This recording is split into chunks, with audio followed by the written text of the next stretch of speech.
இவர் பேரு ராமசாமி. ஊர்லே பெரிய பணக்காரரு.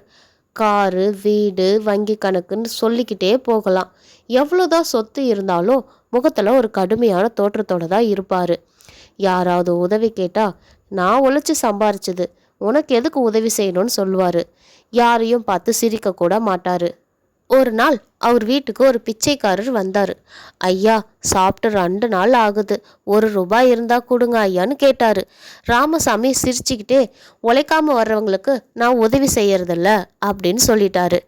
அந்த பிச்சைக்காரரும் அமைதியா போயிட்டாரு. அன்னைக்கு நைட்டே ராமசாமிக்கு ஒரு வித்தியாசமான கனவு.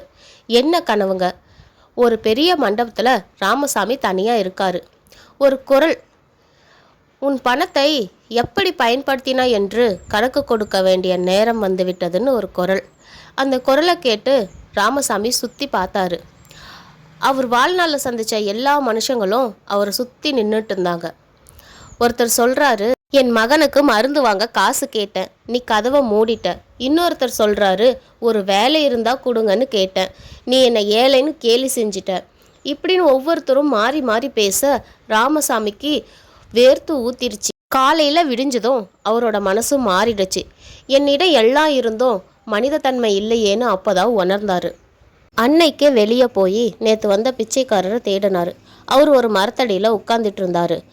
ஐயா, நேற்று நான் உங்களை அவமானப்படுத்திட்டேன், என்னை மன்னிச்சிடுங்க ஐயான்னு மன்னிப்பு கேட்டார்.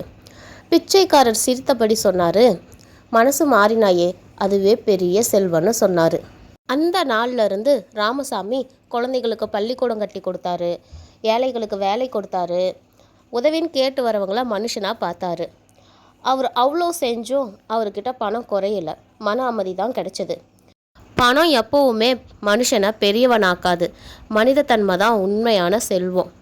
இந்த ஸ்டோரி பிடிச்சிருந்தால் லைக் பண்ணுங்கள், சப்ஸ்கிரைப் பண்ணுங்கள்.